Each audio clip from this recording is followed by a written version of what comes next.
Morning everyone, स्वागत है आप सभी का अपनो मिशन की ऑनलाइन क्लासेस में। और जैसा कि मैं आपको बता दूं कि कल पिछली क्लास में हम लोग जो थे बीकानेर चित्र शैली के बारे में बात की और उसके बाद में किशनगढ़ चित्र शैली के बारे में बात कर रहे थे। किशनगढ़ चित्र शैली के अंदर हम लोगों ने ये पढ़ लिया था कि इसका जो प्रकाश में लाने का जो श्रेय जाता है वो एरिक डिक्सन और उनके एक सहयोगी थे, उन्होंने इनको प्रकाश में लेके आए थे। इसके बाद में हमने पढ़ा कि जो किशनगढ़ चित्र शैली है उसके अंदर एक चित्र आता है जिसका नाम है बड़ी ठणी, और उस बड़ी ठणी के जो चित्रकार थे, बड़ी ठणी के जो चित्रकार थे वो कौन थे? निहाल चंद थे। ठीक है, और निहाल चंद को ही क्या कहा जाता था? नागरीदास कहा जाता था। ठीक है, और जो बड़ी ठणी चित्र था उसे राजस्थान की मोनालिसा या भारत की मोनालिसा अथवा यूं कहें कि मारवाड़ की मोनालिसा किसने कहा? तो ये उन्हें संज्ञा किसने दी थी? एरिक डिक्सन के द्वारा संज्ञा दी गई थी। इसी क्रम में आज हम आगे बढ़ते हैं और बात करते हैं किशनगढ़ चित्र शैली की कुछ अन्य विशेषताओं के बारे में।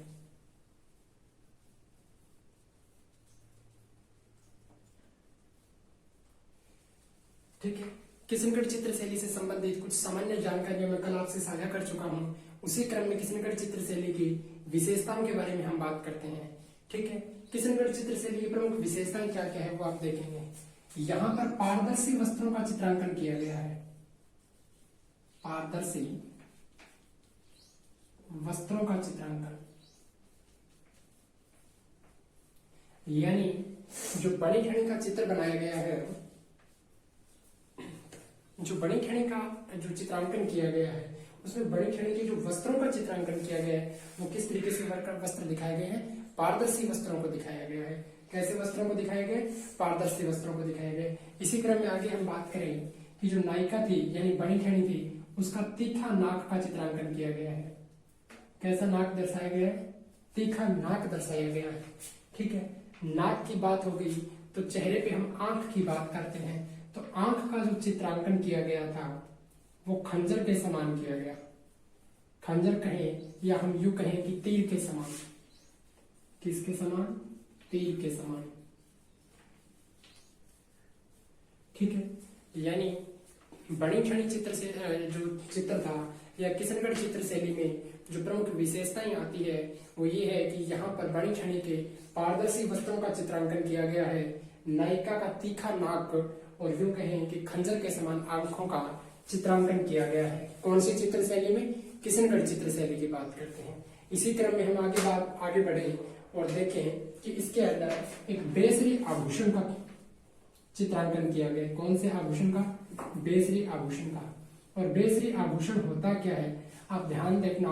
आपने देखा होगा कि महिलाओं के नाक के अंदर एक इस तरीके की बाली के समान होता है जिसपे यहाँ पर अलग अलग तरीके के मोती लगे हुए होते हैं। तो ये जो आभूषण होता है वो कौन सा आभूषण होता है? बेसरी आभूषण।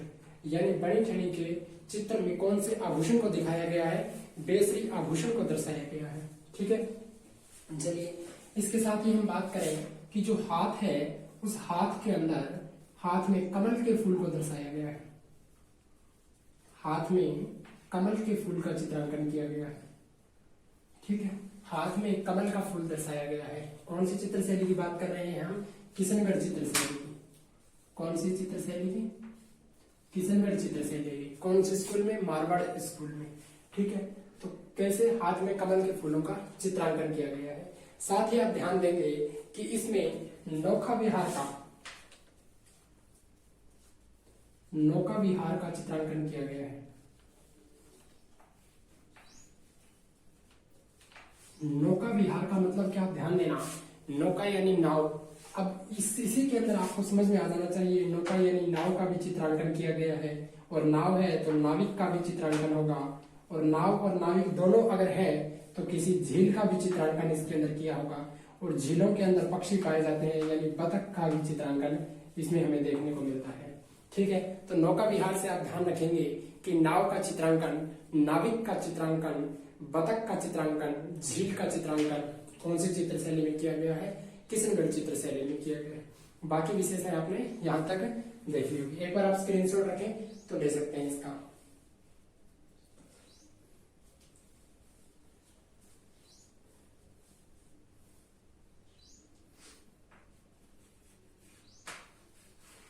ठीक है, अब आप एक चीज ध्यान देंगे कि जो बड़ी छड़ी का जो चित्र बनाया गया था, कौन सा बड़ी छड़ी का जो चित्र था, उसे निहाल चंद ने राधा के रूप में दर्शाया है। किसके रूप में? राधा के रूप में दर्शाया है, राधा के रूप में चित्रांकन किया है। यानी मैं यूं कहूं कि जो किशनगढ़ चित्र शैली है उसमें सावंत सिंह ने बड़ी छड़ी को राधा के रूप में चित्रित किया है। किसके रूप में चित्रित किया है? राधा के रूप में चित्रित किया है। किसको? बड़ी छड़ी के चित्र को। किस शैली में? किशनगढ़ चित्र शैली की जब हम बात करते हैं। ठीक है, यहां तक आई चीजें समझ में। अब आप ध्यान देना कि इस पर वल्लभ संप्रदाय का प्रभाव हमें देखने को मिलता है। प्रभाव की अगर हम बात करें कि प्रभाव किसका है, तो वल्लभ संप्रदाय का प्रभाव हमें देखने को मिलता है। किसका? वल्लभ संप्रदाय का प्रभाव। ठीक है, वल्लभ संप्रदाय का प्रभाव कौन सी चित्र शैली पर देखने को मिलता है? तो किशनगढ़ चित्र शैली पर वल्लभ संप्रदाय का प्रभाव हमें देखने को मिलता है। ठीक है, यहां तक आई चीजें समझ में। अब इसी किशनगढ़ चित्र शैली में एक चित्र आता है, चांदनी रात की संगोष्ठी। आपने नाम सुना होगा। ठीक है, आप ध्यान देना, मैं यहीं पे मेंशन कर देता हूं। एक चित्र था जिसका नाम है चांदनी रात की संगोष्ठी। चांदनी रात की संगोष्ठी, एक बड़ी छड़ी और दूसरा चांदनी रात की संगोष्ठी, ये दोनों चित्र किशनगढ़ चित्र शैली के लिए महत्वपूर्ण है और दोनों से प्रतियोगी परीक्षाओं में प्रश्न पूछ लिया जाता है। तो इस चित्र के लिए भी आप ध्यान में रखेंगे। ये हम दूसरे चित्र की बात कर रहे हैं। कौन सा? चांदनी रात की संगोष्ठी। इस चित्र को जो चित्रित किया था वो किसने किया था? तो इसके चित्रकार थे अमरचंद। अमरचंद चित्रकार द्वारा इसे चित्रित किया गया था। ठीक है, आई बात चीज यहां तक समझ में। यानी कल के क्लास में मैंने बताया किशनगढ़ चित्र शैली को प्रकाश में कौन लेकर आए थे? Eric Dixon. बड़ी छड़ी का जो चित्र था वो किसने बनाया था?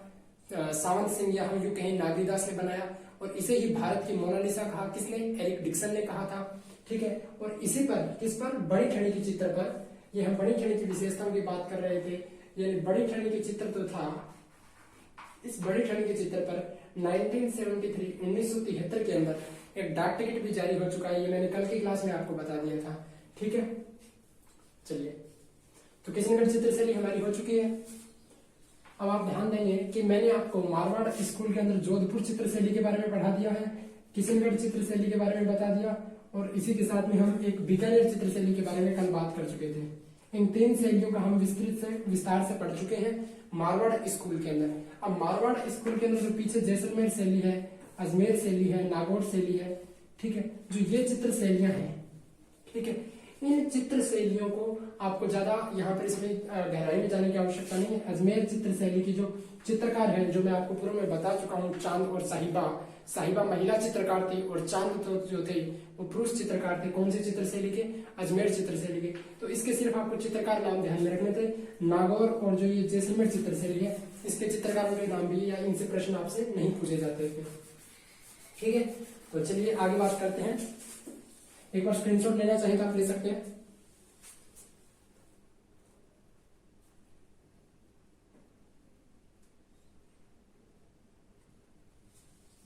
चलिए,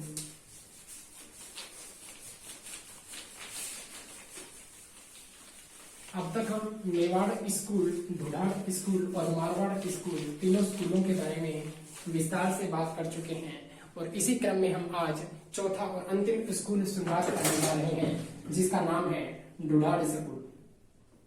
क्या नाम है? ढूढ़ाड़ स्कूल। क्या नाम है? ढूढ़ाड़ स्कूल। यानी आज हम अंतिम स्कूल जो है, अंतिम स्कूल कौन सा? ढूढ़ाड़ स्कूल, इसके बारे में हम बात करेंगे। ठीक है, ढूढ़ाड़ स्कूल के अंदर 4 शैलियों के बारे में हमें पढ़ना है। 4 शैली कौन कौन सी रहेगी? आमेर चित्र शैली, जयपुर चित्र शैली, ठीक है, ढूढ़ाड़ के लिए हम उनियारा का भी एक पढ़ेंगे। ठीक है, तो इन चित्र शैलियों के बारे में हमें देखना है। सबसे पहले हम बात करते हैं आमेर चित्र शैली की।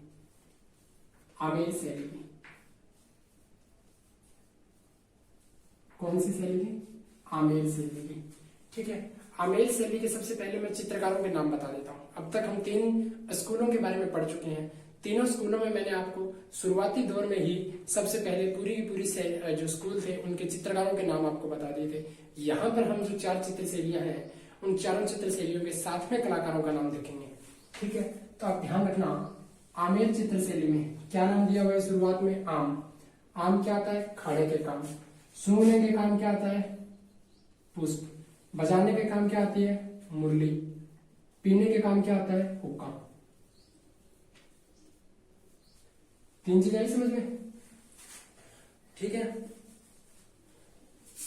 पुष्प से हो जाएगा आपका पुष्पदत्त, मुरली से मुरली रहेगा, और हुक्का से क्या हो जाएगा? हुक्का से हो जाएगा आपका हुक्काचंद। हुक्काचंद, ये क्या हो गए आपके आमेर चित्र शैली के प्रमुख चित्रकार। क्या हो गए? चित्रकार। ठीक है, आमेर चित्र शैली में आपको इन 3 चित्रकारों का नाम खास तौर पर ध्यान रखना है, पुष्पदत्त, हुक्काचंद और मुरली। ठीक है, पुष्प सूंघने के काम, हुक्का पीने के काम आता है, और मुरली बजाने के काम आती है। आमेर चित्र शैली में नाम से स्पष्ट हो रहा है आम। आम कैसा होता है? प्राकृतिक होता है, इसलिए इसमें जो रंगों का प्रयोग किया गया वो कैसे रंगों का प्रयोग किया गया है? प्राकृतिक रंगों का प्रयोग किया गया है। प्राकृतिक रंगों का प्रयोग किया गया है। ठीक है, आमेर चित्र शैली में किस प्रकार के रंगों का प्रयोग किया गया है? तो प्राकृतिक रंगों का प्रयोग किया गया है। ठीक है, इसी क्रम में आगे बात करते हैं कि जो आमेर शैली है इसका जो प्रारंभ माना जाता है, आमेर शैली का जो प्रारंभ माना जाता है वो प्रारंभ माना जाता है मिर्जा राजा मानसिंह के काल से।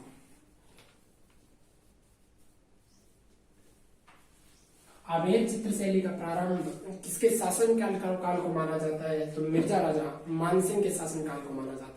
अब आप ध्यान देंगे, जो ये मिर्जा राजा की जो उपाधि है मानसिंह को, ये मुगल दरबार के एक शासक आते हैं जिनका नाम है अकबर, इनके द्वारा प्रदान की गई। मिर्जा राजा की उपाधि मानसिंह को किसने दी थी? तो आप ध्यान रखेंगे, अकबर द्वारा प्रदान की गई थी। ठीक है, इसी क्रम में हम आगे बात करते हैं कि इनके काल में 2 चित्रों का चित्रांकन किया गया था। 2 चित्रों का चित्रांकन किया गया था, एक आता है रज्जबनामा और एक आता है आदि पुराण।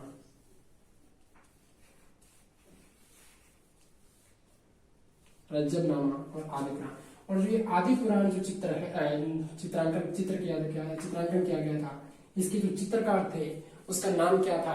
पुष्पदत्त। क्या नाम था? पुष्पदत्त। ठीक है, इसी के साथ में आप ध्यान रखेंगे कि जो ये मानसिंह है, इन मानसिंह ने ही आमेर के अंदर आमेर दुर्ग का निर्माण करवाया था। आमेर दुर्ग का निर्माण, यानी हम यूं कहें कि वर्तमान में जयपुर जिले में जो आमेर दुर्ग है उसका निर्माण किसके द्वारा करवाया गया था? महाराजा, या यूं कहें मिर्जा राजा मानसिंह के द्वारा करवाया गया। कौन से दुर्ग का निर्माण? आमेर दुर्ग का निर्माण। इसी आमेर दुर्ग के अंदर इनके द्वारा, मानसिंह के द्वारा 3 मंदिरों का निर्माण करवाया गया। और वो 3 मंदिर कौन कौन से हैं? आप ध्यान देंगे, एक जगत शिरोमणि,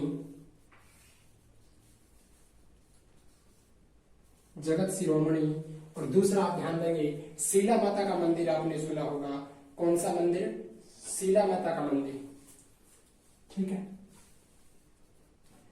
शीला माता का मंदिर। और एक जगत शिरोमणि आ गया, शीला माता का मंदिर आ गया, एक सुहाग मंदिर। एक कौन सा मंदिर? सुहाग मंदिर। तो इन तीनों मंदिरों का निर्माण मानसिंह ने कौन से दुर्ग में करवाया? आमेर दुर्ग में। और आमेर दुर्ग का निर्माण भी किसने करवाया?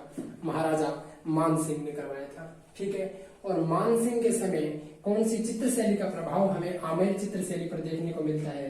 तो मानसिंह के शासनकाल में हमें प्रभाव देखने को मिलता है मुगल चित्र शैली का। कौन सी चित्र शैली का?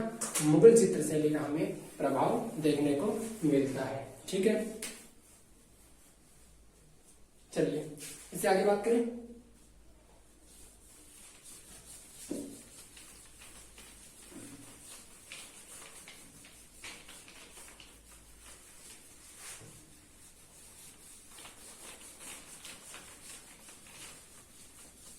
मिर्जा राजा मानसिंह के बारे में हम अब तक बात कर चुके हैं।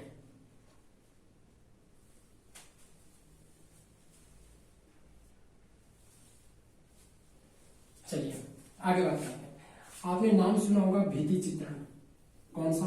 भित्ति चित्रण। जो ये भित्ति चित्रण है, ये भित्ति चित्रण राजस्थान राजस्थान में सबसे पहले आमेर में ही आया था। राजस्थान में सबसे पहले यह सर्वप्रथम कहां पर आया था?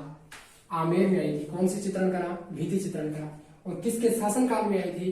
तो मिर्जा राजा मानसिंह के शासनकाल में आमेर आई। या हम यूं कहें राजस्थान के अंदर भित्ति चित्रण कला का शुरुआत जो प्रारंभ माना जाता है वो आमेर से ही माना जाता है और मिर्जा राजा मानसिंह के शासनकाल से माना जाता है, जिन्हें मिर्जा राजा की उपाधि मुगल बादशाह अकबर के द्वारा दी गई थी।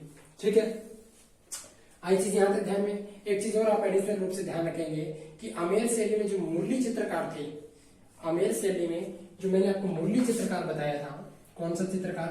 मुरली चित्रकार, इन्हीं के द्वारा इस भित्ति चित्रण का सर्वाधिक चित्रांकन किया गया था। यानी इस मुरली ने ही भित्ति चित्रण का सर्वाधिक चित्रांकन किया है। कौन सी शैली में? आमेर चित्र शैली में। ठीक है, चलिए आगे बात करते हैं हम कि जो आमेर चित्र शैली का जो स्वर्ण काल माना जाता है वो मिर्जा राजा जयसिंह के काल को माना जाता है। कौन सा काल? स्वर्ण काल। स्वर्ण काल किसके शासन काल को माना जाता है? तो मिर्जा राजा जयसिंह के शासनकाल को माना जाता है। मिर्जा राजा जयसिंह के शासनकाल को स्वर्ण काल माने जाने के पीछे कारण क्या रहा होगा? तो आप ध्यान देंगे, जिस भी शासनकाल का स्वर्ण काल माना जाता है उसका मतलब यही है कि सर्वाधिक विकसित जो हुई है या सर्वाधिक चित्रांकन जो किया गया है वो इन्हीं के शासनकाल में किया गया है। यहाँ पर हम आमेर शैली की बात कर रहे हैं, तो आमेर शैली में जो सर्वाधिक चित्रांकन किया गया इसी वजह से इसे स्वर्ण काल कहा जाता है। और किसके शासनकाल की बात कर रहे हैं? मिर्जा राजा जयसिंह की। अभी हमने मिर्जा राजा मानसिंह की बात की थी थोड़ी देर पहले, वहां पर हमने देखा उन्हें मिर्जा राजा की जो उपाधि थी वो मुगल बादशाह अकबर द्वारा दी गई थी और इन्हें जो मिर्जा राजा की उपाधि है वो मुगल बादशाह शाहजहां द्वारा दी गई है। यानी इन्हें जो मिर्जा राजा की उपाधि दी गई वो किसके द्वारा दी गई? शाहजहां के द्वारा दी गई है। ठीक है, अब आप ध्यान रखेंगे कि इनके मिर्जा राजा जयसिंह के दरबारी चित्रकार आते हैं, दरबारी चित्रकार आते हैं और इन दरबारी चित्रकार का नाम है बिहारी। क्या नाम है? बिहारी। और इन बिहारी के द्वारा एक रचना की गई जिसका नाम था बिहारी सतसई। नाम आपने काफी बार सुना होगा। बिहारी सतसई के रचनाकार कौन है? तो आप ध्यान रखेंगे बिहारी, जो किसके दरबारी चित्रकार थे? मिर्जा राजा जयसिंह के। मिर्जा राजा जयसिंह को सर्वाधिक ये मिर्जा राजा की उपाधि किसने प्रदान की? शाहजहां ने। ध्यान देंगे आमेर चित्र शैली में जो सर्वाधिक चित्रांकन किया गया या सर्वाधिक चित्रित जो किए गए थे वो महाराजा ये जयसिंह के काल में किए गए थे। इसी वजह से इनके काल को आमेर चित्र शैली का स्वर्ण काल कहा जाता है। ठीक है, एक बार ये आप नोट करना चाहें तो आप कर लीजिएगा।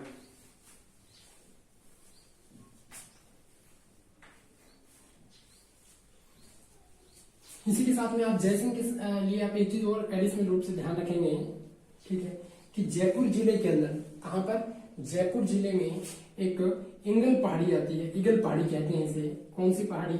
ईगल पहाड़ी। और इस ईगल पहाड़ी पर एक दुर्ग बना हुआ है। कौन सा दुर्ग? जयगढ़ दुर्ग। कौन सा दुर्ग? जयगढ़ दुर्ग। या इसी दुर्ग को चिल्हे का टीला कहते हैं, चिल्हे का टीला कहते हैं। ठीक है, तो इस दुर्ग का जो निर्माण था, इस दुर्ग का जो निर्माण कार्य करवाया गया वो भी किसके द्वारा करवाया गया? मिर्जा राजा जयसिंह के द्वारा। यानी जो भी पीछे मैंने आपके सामने जानकारियां साझा की है वो सारी की सारी मिर्जा राजा जयसिंह से संबंधित की है। स्वर्ण काल आमेर चित्र शैली का मिर्जा राजा जयसिंह के काल को माना जाता है। मिर्जा राजा की उपाधि किसके द्वारा दी गई? शाहजहां द्वारा। दरबारी चित्रकार कौन थे इनके? बिहारी। बिहारी ने किसकी रचना की? बिहारी सतसई की।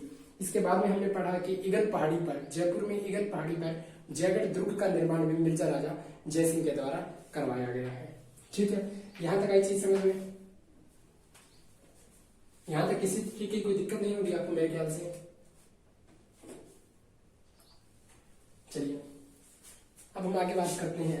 ये हमारा जो आमेर चित्र शैली थी उसके बारे में हमने जानकारी प्राप्त किया था और अभी आगे हम पढ़ेंगे जयपुर चित्र शैली के बारे में।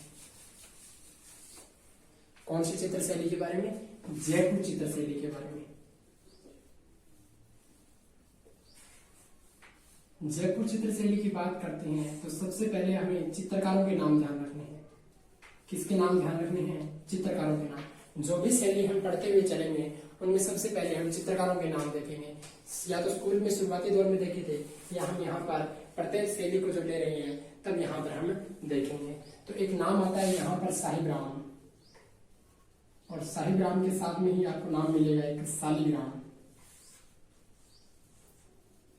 आप ध्यान देना, मैंने आपको शुरुआत में बताया था एक जगह साहिब से साहिबुद्दीन, साहिब से साहिबुद्दीन, लेकिन यहाँ पर साहिबुद्दीन ना होकर क्या है? साहिब राम है। ठीक है, इसके साथ में रामजी लाल भी एक यहाँ पर चित्रकार थे। कौन थे? रामजी लाल। ठीक है, और इनके अलावा हम यूं कहें कि एक चित्रकार जिनका नाम था लालचंद। ठीक है, तो साहिबराम, शालिग्राम, रामजी लाल, लालचंद, इसके अलावा बात करें रघुनाथ गंगाबख्श, रघुनाथ गंगाबख्श। ठीक है, और एक आते हैं मोहम्मद शाह। तो ये सारे चित्रकार आपको कौन सी चित्र शैली में ध्यान रखने हैं? जयपुर चित्र शैली के अंदर ध्यान में रखने हैं। ठीक है, यानी साहिबराम, शालिग्राम, रामजी लाल, लालचंद, रघुनाथ, गंगाबख्श और मोहम्मद शाह। ये 6-7 जो चित्रकार हैं, यानी ये 7 चित्रकार जो हैं, ये कौन सी चित्र शैली से संबंधित हैं? जयपुर चित्र शैली से संबंधित है।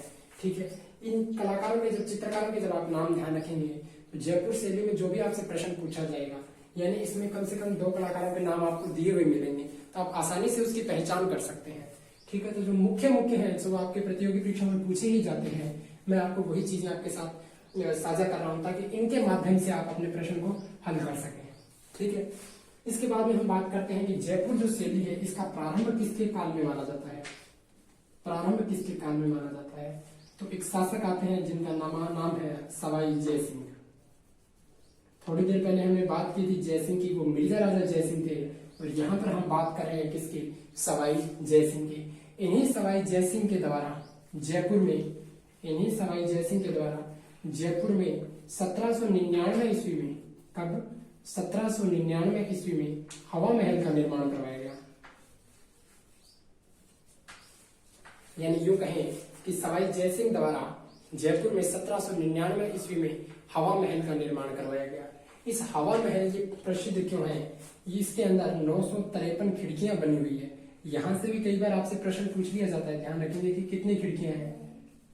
तो यहाँ पर कितनी खिड़कियां बनी हुई है? हवा महल में 953 खिड़कियां बनी हुई है। अगर हम बात करें कि हवा महल के वास्तुकार कौन थे, हवा महल के वास्तुकार कौन थे, तो इनके वास्तुकार का नाम आता है लालचंद उस्ता। ठीक है, तो आप ध्यान रखेंगे इसके वास्तुकार जो हैं, वास्तुकार कौन है? लालचंद उस्ता। ठीक है, प्रारंभ जयपुर शैली का किसके शासनकाल से माना जाता है? सवाई जयसिंह के शासनकाल से। इन्होंने ही जयपुर में हवा महल का निर्माण करवाया था, जिसमें 953 खिड़कियां बनी हुई है, जिसके वास्तुकार लालचंद उस्ता है। ठीक है, और जयपुर शैली में जो सर्वाधिक चित्र बने थे, ठीक है, यानी जयपुर शैली के जो सर्वाधिक चित्र बने थे, सर्वाधिक जो चित्र बने हैं, सर्वाधिक चित्र वो कहाँ पर बने हैं? हवा महल में ही बने हैं। ठीक है, और आप एक चीज और ध्यान रखेंगे कि जो सवाई जयसिंह जो थे, इन्होंने हवा महल के अंदर जो चित्रों का चित्रांकन करवाया, तो यहाँ पर इन्होंने अनेक, या हम यूं कहें कि 50 से अधिक चित्रकारों को, 50 से अधिक चित्रकारों को इन्होंने यहाँ पर संरक्षण प्रदान की थी। किसने? सवाई जयसिंह ने। कब? जब हवा महल के अंदर चित्रांकन किया गया था। ठीक है, आप एक बार इसका स्क्रीनशॉट ले लीजिए अगर आप लेना चाहें तो।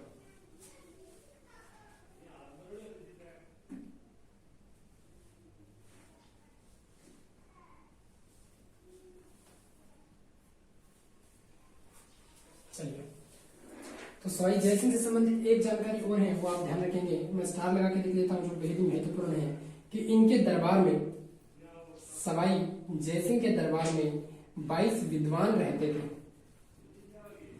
मैंने कहा कि 22 विद्वानों की एक मंडली रहती थी।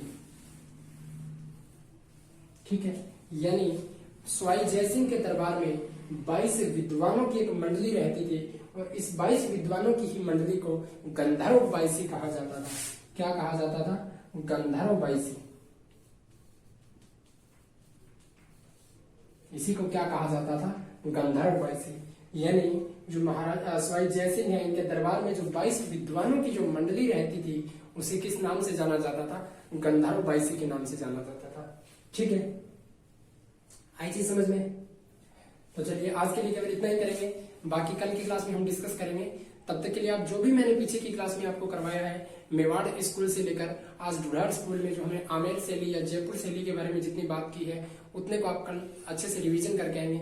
उसके बाद में हम कल की जो क्लास होगी वो जयपुर चित्र शैली के अंदर जो बचे हुए अपने एडिशनल जानकारियां हैं, या हम यूं कहें कि जो इसकी विशेषताएं हैं, उसके बारे में बात करेंगे। साथ ही साथ पीछे जो इसके अंदर 2 चित्र शैलियां और बच चुकी है, जैसे अलवर चित्र शैली और उनियारा चित्र शैली, उनके बारे में भी हम कल की क्लास में बात करेंगे। यानी कल की क्लास में हमारा चित्र शैली से संबंधित है टॉपिक कंप्लीट हो जाएगा। इसके बाद में हम जो है वो एक सेशन अलग से रख देंगे चित्रकला के ऊपर ही, जिसपे मैं कुछ एक चीजें आपको लिखवाऊंगा। जैसे कि मैं आपको बता दूं यहाँ पर,